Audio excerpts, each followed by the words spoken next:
नमस्कार दोस्तों, आपका स्वागत है एक बार फिर से दोस्तों। 2023 में इस साल मां दुर्गा हाथी पर सवार होकर पृथ्वी लोक में पधारेंगे। शास्त्रों में वर्णित है कि मान्यताओं के अनुसार अगर शारदीय नवरात्रि पर यदि माता दुर्गा का आगमन उनके वाहन से यहाँ पर नहीं बल्कि हाथी पर होगा तो मान्यता है कि माता दुर्गा का हाथी पर सवार होकर आना बहुत ही शुभ और कल्याणकारी माना जाता है। जीवन सुखमय हो जाता है, भक्ति का भरपूर लाभ भक्तजनों को मिलता है। दोस्तों, इस बार नवरात्रि पूरे 9 दिनों तक मनाई जाएगी। न एक भी दिन कम न ज्यादा, पूरे 9 दिनों तक मनाई जाएगी। मां शेरों वाली की विशेष रूप से पूजा आराधना की जाएगी। शारदीय नवरात्रि का महापर्व भी इस बार 2023 में 15 अक्टूबर दिन रविवार से शुरू होकर 23 अक्टूबर सोमवार के दिन समाप्त होंगे। ऐसे में इन शारदीय नवरात्रि पर माता दुर्गा की कृपा पाने के लिए कलश स्थापना का शुभ मुहूर्त है। 15 अक्टूबर को दिन में 11:44 से दोपहर 12:30 तक कलश स्थापना का शुभ मुहूर्त रहेगा। दोस्तों, नवरात्रि में क्या नहीं खाना चाहिए और कौन सा फल खाना आवश्यक है और क्या नहीं पीना चाहिए, आज हम विस्तार से आपको बताएंगे। तो दोस्तों, गुरुजी से सुनते हैं कि वो क्या कहते हैं इसके बारे में। तो आइए दोस्तों जानते हैं। दोस्तों, शास्त्रों के अनुसार बताए गए भारत चाहे किसी भी प्रकार की क्यों ना हो, उनसे जुड़े पालन का नियम करना अति आवश्यक माना जाता है, क्योंकि जो मन के मुताबिक किया जाए वो संघर्ष नहीं कहलाता। कहा जाता है कि मनोकामना को पूर्ण करने के लिए थोड़ा सा संघर्ष यानी कि तपस्या तो करनी ही पड़ती है। इसीलिए ऐसी मान्यता है कि भारत को पूर्ण विधि विधान से किया जाना चाहिए, तब आपको व्रत का पूर्ण लाभ फल मिलता है, आपकी सभी मनोकामना पूर्ण हो जाती है। इसीलिए हर शास्त्र यही कहता है कि सच्चे दिल से अगर आपके मन में ईश्वर के प्रति श्रद्धा हो तो दिन पूजा पाठ के ही सारा फल मिल जाता है, और अगर मन में इस बार के प्रति शंका हो तो उस मनुष्य को कई जन्मों तक सुख नहीं मिलता। भागवत गीता में भगवान श्री कृष्ण ने स्वयं कहा था, जो मनुष्य सच्चे हृदय से ईश्वर को पुकारता है तो उसका नाता उस शक्ति से जुड़ जाता है जिसे आपने सच्चे हृदय से पुकारा था। इसीलिए भगवान भी कहते हैं कि सच्चे हृदय से ही ईश्वर को पुकारें तो वह आपकी हर मनोकामना पूर्ण करते हैं। कई लोग ऐसे हैं जो भगवान के सामने घंटों पूजा पाठ करते हैं तथा रोते हैं, फिर भी भगवान उनकी कमी नहीं सुनता। दरअसल जब आप सच्चे मन से ईश्वर को पुकारते ही नहीं हैं, तो भला वह आपकी पुकार कैसे सुनेंगे। दोस्तों, ये तो थी वो बातें जो भक्त और भगवान के बीच की है। अब हम जानते हैं नवरात्रों के दौरान क्या नहीं खाना चाहिए और क्या नहीं पीना चाहिए, और कौन सा फल खाने से व्रत संपूर्ण और सफल हो आता है। दोस्तों, हमारे चैनल को सब्सक्राइब जरूर करें और इस बेल आइकन को दबाना ना भूलें। तो आइए शुरू करते हैं। दोस्तों, नवरात्रि के दिन से जरूर खाना चाहिए। शास्त्रों में बताया जाता है कि भगवान के भोग में सेब आदि जरूर अर्पित किया जाता है। अगर आपका व्रत है तो आपको से गुड़ खाना चाहिए। केला, पपीता, तरबूज और मीठे अंगूर जरूर खाना चाहिए। इन फलों से व्रतधारी को शक्ति मिलती है और व्रत संपूर्ण हो जाता है। शास्त्रों में बताया जाता है कि नवरात्रों के दिनों में सीताफल जरूर खाना चाहिए। सीताफल खाने से 10 ऐसी बीमारियां हैं जो खत्म हो जाती है। माना जाता है कि नवरात्रों के दिनों में सीताफल का घर में प्रवेश होना बड़ा ही शुभ माना गया है। सीताफल खाने से नवरात्रि का व्रत सफल हो जाता है, क्योंकि इसमें माता सीता का आशीर्वाद मिला हुआ होता है। नवरात्रि के दौरान इसे जो भी खाता है उसे दुखों का सामना नहीं करना पड़ता। सीताफल आपको जरूर खाना चाहिए दोस्त। और नवरात्रों में व्रतधारी को डब्बा बंद लस्सी, डिब्बा बंद जूस नहीं पीना चाहिए। उसमें कई केमिकल मिले होते हैं जिसके कारण आपका भ्रम टूट सकता है। जब भी आप फलों का जूस पिए तो याद रखें उसमें नमक डालें, नहीं तो ब्लड टूट जाएगा ही। साथ जूस में बर्फ भी नहीं डालना चाहिए। फलों का सादा जूस पीने से व्रत सफल होता है। दोस्तों, नवरात्रि के दौरान सिंघाड़े का आटा या कुत्तू का आटा खाने से पहले ये देख लें कि आटा पुराना नहीं होना चाहिए, क्योंकि पुराने आटे में कीड़े वगैरह पड़ जाती है, जिसके कारण आपका व्रत टूट सकता है। क्योंकि ये छोटे छोटे कीड़े हमें दिखाई नहीं देते और आपके मुंह तक पहुंच जाते हैं। ऐसा आटा खाना मतलब कीड़े मकोड़ों का मांस खाने के बराबर माना गया है। दोस्तों, नवरात्रि के दौरान आप शाम के समय खाने में दही ले सकते हैं, आलू वगैरह खा सकते हैं। साबूदाने की टिकिया बनाकर खाएं सकती हैं। साबूदाने के और आलू के पापड़ भी खा सकते हैं।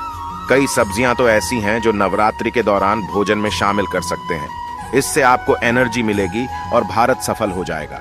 नवरात्रि के दौरान आप दूध पी सकते हैं जो आपको ताकत देगा। चाय वगैरह भी पी सकते हैं, लेकिन याद रहे उसमें नमक न डालें। एक बात का ध्यान रहे, व्रतधारी को पेट भर खाना यानी गले तक भोजन नहीं करना चाहिए, नहीं तो व्रत रखने का कोई भी फायदा नहीं होगा। थोड़ा थोड़ा खा सकती है दोस्तों। नवरात्रि के 9 दिन आदि शक्ति मां दुर्गा को समर्पित होते हैं।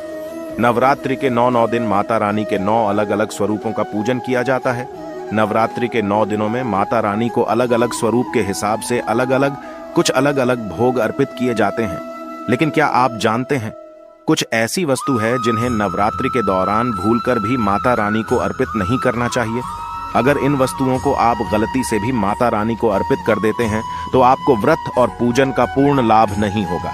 इसीलिए माता रानी की कृपा प्राप्त करने के लिए आपको यह जानना अति आवश्यक है कि वह कौन सी ऐसी वस्तु है जो माता रानी के पूजन में भूलकर भी इस्तेमाल नहीं करना चाहिए। तो आइए मां का जयकारा लगाते हुए वीडियो को शुरू करते हैं। दोस्तों, नंबर 1, नवरात्रि के दौरान शादीशुदा महिलाओं को सफेद कपड़े पहनकर पूजा पाठ नहीं करना चाहिए। साथ ही साथ काले कपड़े भी नहीं पहनना चाहिए। इससे पूजा व्रत आदि खंडित हो जाती है माता की। कि जब आप लगाए तो उसके नीचे कागज नहीं लगाना चाहिए। माता की चौकी हमेशा लाल कपड़ा बिछाकर ही बनाना चाहिए। हमेशा याद रहे, नवरात्रों के इन 9 दिनों तक व्रतधारी को अपना आसन मां की चौकी के आगे ही लगाना चाहिए और वहीं पर आपको सोना चाहिए। मंदिर को नवरात्रों के दौरान अकेला नहीं छोड़ा जाता। बहुत ही अशुभ माना जाता है। इससे दुर्गा माता नाराज हो जाती है और हमेशा के लिए चली जाती है। दोस्तों, नंबर 2, नारियल। हिंदू धर्म में नारियल को समृद्धि, धन, श्रद्धा और सम्मान का सूचक माना जाता है। नारियल को श्रीफल भी कहा जाता है। नारियल को सुख समृद्धि भी में वृद्धि करने वाला माना जाता है। नारियल का हर मांगलिक कार्य में विशेष महत्व होता है।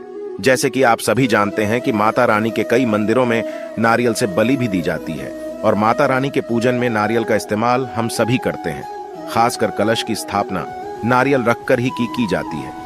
माता रानी के पूजन में हम नारियल इस्तेमाल करते समय कुछ गलतियां कर बैठती हैं। दोस्तों, नारियल कई प्रकार के होते हैं। एक हरा, दूसरा सूखा जिसके अंदर पानी होता है, जिनसे नारियल के अंदर पानी होता है। माता रानी के पूजन में सदैव पानी वाला और जटा वाला नारियल ही इस्तेमाल करें। नारियल का पूर्ण होना चाहिए। नारियल चटका हुआ या टूटा हुआ नहीं होना चाहिए, क्योंकि साबुत नारियल ही पूर्ण और पवित्रता का प्रतीक होता है। साबुत नारियल ही सुख समृद्धि का प्रतीक होता है। साबुत नारियल को ही श्रीफल यानी कि मां लक्ष्मी का फल कहा जाता है। नवरात्रि में माता रानी के कलश की स्थापना करते समय जटा वाला यानी पानी वाला नारियल ही कलश पर स्थापित करना चाहिए। साथ ही यह ध्यान रखना चाहिए कि नारियल को सदैव कलश के ऊपर लिटाकर रखना चाहिए। घट स्थापना करते समय कभी भी नारियल को खड़ा करके नहीं रखा जाता। नारियल को सदैव लेटाकर कलश के ऊपर रखा जाता है। साथ ही नारियल को स्थापित करने से पहले आप नारियल को लाल कपड़े में लपेटकर उस पर और फिर लाल चुनरी ओढ़ाकर आप नारियल को कलश के ऊपर स्थापित करें। शास्त्रों के अनुसार कलश के ऊपर जब सही तरीके से नारियल रखा जाता है और सही प्रकार का नारियल रखा जाता है, तभी ही व्रत और पूजन का पूर्ण फल प्राप्त होता है। यह भी ध्यान रहे कि महिलाएं माता रानी को नारियल अर्पित कर सकती हैं, लेकिन कभी भी माता रानी के सामने नारियल को भूलकर भी न तोड़ें, क्योंकि नारियल बीज रूप होता है और स्त्रियां बीज रूप से ही शिशु को जन्म देती हैं। इसीलिए कभी भी महिलाओं को नारियल नहीं तोड़ना ही। दोस्तों, नंबर 3, लौंग। हम सभी माता रानी के पूजन में इस्तेमाल करते हैं, लेकिन लौंग का इस्तेमाल करते समय एक बहुत बड़ी गलती कर बैठते हैं। हमेशा ध्यान रखना चाहिए कि माता रानी को सदैव फूल वाली लौंग ही अर्पित करना चाहिए। जिन लौंग के ऊपर फूल नहीं होता या फिर जी लौंज के पीछे लकड़ी की डंडी नहीं होती, उसको आप माता रानी के पूजन में भूल कर भी इस्तेमाल न करें। फूल वाले लोगों को ही पूर्ण माना जाता है और माता रानी के पूजन में कोई भी अपूर्ण वस्तु, कोई भी खराब वस्तु या टूटे हुए अक्षत इस्तेमाल नहीं करना चाहिए। इसीलिए सदैव माता रानी के पूजा में फूल वाली लौंग का ही इस्तेमाल करें। दोस्तों, नंबर 4, तुलसी के पत्ते अर्पित नहीं करनी चाहिए। मां दुर्गा के पूजन में तुलसी पत्र का इस्तेमाल करना वर्जित माना जाता है। तुलसी पत्र के अलावा आंवला भी माता रानी को अर्पित नहीं करना चाहिए और दुबा भी माता रानी को अर्पित नहीं करना चाहिए। दुबे भगवान श्री गणेश को अति प्रिय है। नवरात्रि में आप भगवान गणेश को दूर्वा अर्पित कर सकते हैं। भगवान विष्णु जी को तुलसी के पत्ते अवश्य अर्पित कर सकते हैं, लेकिन माता रानी को भूलकर भी तुलसी के पत्ते या दूर्वा अर्पित न करें। माता रानी को सफेद फूल भी अर्पित न करें। माता रानी को सदैव लाल रंग के फूल अर्पित करने चाहिए। लाल रंग के फूल माता रानी को अति प्रिय है। खासकर माता को हल और कमल के फूल अति प्रिय है। शास्त्रों में बताया जाता है कि घर में माता रानी की 2 या 3 मूर्तियां या फोटो नहीं होनी चाहिए। इस बात का भी आप विशेष ध्यान रखें कि माता रानी के पूजन में कोई भी खंडित चीज इस्तेमाल न करें। खंडित चीज जैसे कि चटका हुआ या टूटा हुआ दीपक या फिर अटका हुआ कोई बर्तन। साथ ही यह भी ध्यान रहे कि लोहे के और प्लास्टिक के बर्तन आप माता रानी के पूजन में इस्तेमाल न करें, क्योंकि प्लास्टिक के चाइनीज बटन हड्डियों के पाउडर से मिलकर बनते हैं। ऐसा न करें। ऐसे बर्तनों को माता रानी के पूजन से सदैव दूर रखें। माता रानी को जो पुष्प अर्पित कर रही है उन्हें सुनेंगे नहीं सुनेंगे हुए फूल या गिरे हुए कोई या फिर मुरझाए हुए फूल माता को अर्पित न करें। दोस्तों कमेंट बॉक्स में लिखें जय माता दी। जानकारी पसंद आए तो एक लाइक तो बनता है। धन्यवाद।